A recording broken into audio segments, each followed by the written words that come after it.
Welcome to the Stop Over Drinking and Start Living podcast, where high-achieving, goal-oriented rebel women come to learn how to live a vibrant and fulfilling life without requiring alcohol to get through it. No labels, no judgments, no saying you'll never drink again.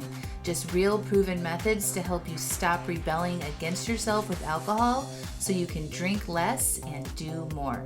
I'm your host, Angela Mascenik. Let's dig in. Welcome to episode 119. Why do we judge other people? Hello. How are you all? I'm actually recording my podcast on a Sunday afternoon from my home office. My husband, amazing husband, took the 3 kids out to the Museum of Life and Science, which is a museum in Durham, North Carolina, and it's outdoor, and they've got appointment-only type membership things for COVID, and I have the house to myself for the first time in months, y'all. Months. So quiet and nice. Had a coaching call earlier, and now I'm recording my podcast because I'm going to be on vacation. And so I'm recording my podcast 2 weeks early instead of just the day of like I normally do. And I'm really excited about this topic. I've been exploring this topic. Why do we judge other people for a while? I've done some research on it. And right now, there's a lot of judgment going on. I've coached many clients around judging other people around COVID. So when I think of COVID, I think of this big umbrella, and underneath this umbrella are like all these strings that hang down, and there's COVID travel and the COVID vaccine and COVID masks and all these different buckets under COVID, and all of the judgment that we are having around what people are doing or not doing, or traveling, not traveling, masking, not masking, vaccinating, not vaccinating, and all the other things, right? So I thought it would be a good opportunity to talk about why we judge other people. And I was actually asking myself this question, like, why do we just automatically judge? And I did a little research, and I wanted to know why it's so hard to not judge people. And in my research, I found a lot of work that supports what I teach about the brain and some of that automatic thought process. And Dr. Marwa Azab, and I apologize if you happen to be listening to this podcast if I didn't say your name right, but Dr. Azab is a neuroscientist for everyday life, and she's a TEDx speaker who does a lot of work around race and gender and has several videos and published articles around judgment and unconscious bias and all that. So if you want to Google her, highly recommend. I also reference an article in this podcast that I'm going to link up in the show notes. So if you want to read more in depth about her research, highly recommend you follow through the show notes and read her article that was published in Psychology Today. And the title of that article was Why It Is Impossible to Not Judge People. And she discusses the 2 different processing systems of our brain, which I talk about all the time. You have your conscious part, or your logical processing system, where you're intentional and aware and make decisions that move you towards your goals or whatever. And when you engage this part of your brain, it takes more effort and energy. And then you have your unconscious, your reflexive, your automatic part of your brain, which operates involuntary, typically outside of your awareness, and it's very reactionary. And when this part of your brain is engaged, it's effortless and fast, not taking up a lot of energy. Okay, so think about, putting your seatbelt on or driving a car. That's the unconscious, reflexive, automatic part of your brain versus your conscious part, your logical processing system, when you're, say you're learning a new skill, or you're taking a class, or you're thinking about your future and working on a goal. You're engaging that higher part of your brain, your conscious part of your brain, which takes a lot more energy. Okay. Dr. Azab writes that the reflexive part of your brain involuntarily spews mental computations, such as making judgments about people's race, sex, and religious affiliation. And I'll add any other judgments or computations, and the hottest topic under judgments right now is COVID. And I've coached many clients on their judgments. My family and friends have all shared their judgments, and I have found myself judging people as well. It's another area, if we don't look at these judgments, it's going to cause more separation with people that we love, right? Or more frustration in our society. And I just think this is such an area that doesn't have to be like this. And for my clients and for you listening, these judgments often lead us to drinking and eating more than we really want to. So when our brain judges someone right away and you notice it happening, it's because remember the motivational triad, which is part of this automatic unconscious system. It wants to save energy and avoid pain and seek pleasure. So it's easier for your brain to come up with a judgment than it is to pause and to evaluate more about this person and try to understand where they might be coming from. That takes work and consciousness, and the brain would rather just stick to thinking easier things that maybe our society has told us to think. It's easier to think they are wrong, they shouldn't be doing that, that's not right, they are stupid. So now, how does our society influence these judgments? Okay, we are influenced, y'all. Don't think that you're not. Judgments come from the world that you live in.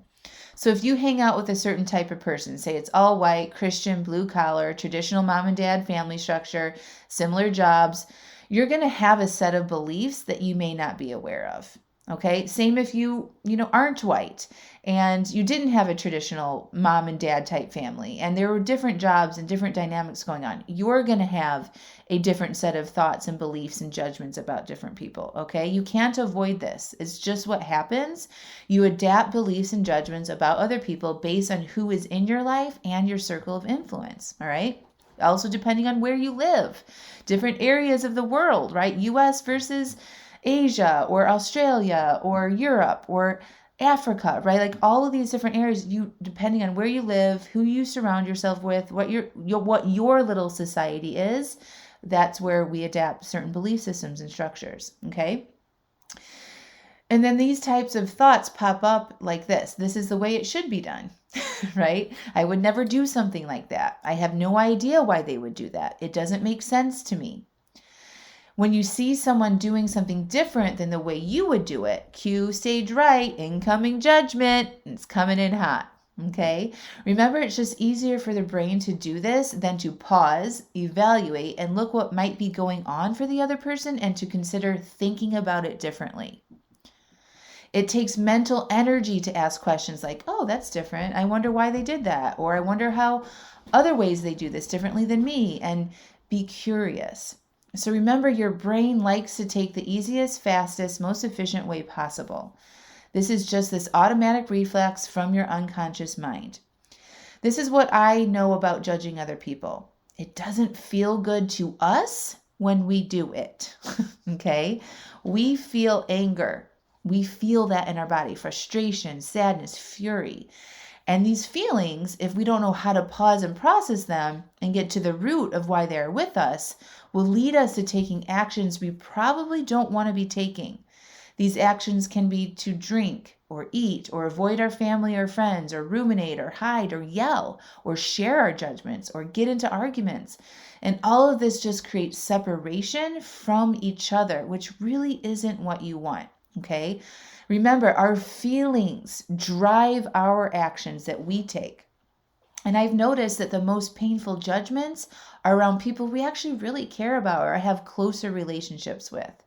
We get really offended when we see people do things or choose not to do things, and we can't just understand why they did it. And it's very painful for us, okay? So the only person that really gets impacted about these judgments is you. You are the one that ends up hurting yourself. The other person's actions or lack of action actually isn't doing it. It's your thoughts about what they did that is causing you so much pain. So I'm going to give you a pretty common example. A common thought I'm hearing, especially around all of these umbrella topics around COVID, is this: they shouldn't be doing that. And when you have this thought, most people feel frustration or anger. Okay? They shouldn't be doing that. If I could see y'all raising your hands right now, I'm guessing they would all be raised. You've probably thought this before, right? And when you have this thought, you're going to feel this frustration and anger. And when you feel frustration or anger, it causes you to either lash out, block, avoid, ruminate, complain to our family and friends, maybe post on social media, drink or eat extra food we don't really want, or avoid the person, or a combination of any or all of these things. Okay? And that creates a result in your life of, I am doing things I shouldn't do. Can you all see that? that thought, they shouldn't be doing that, is creating a result for you. I am doing things I shouldn't do. Okay? I really want you all to see that. Your thoughts create your results, and judgments are thoughts. Okay?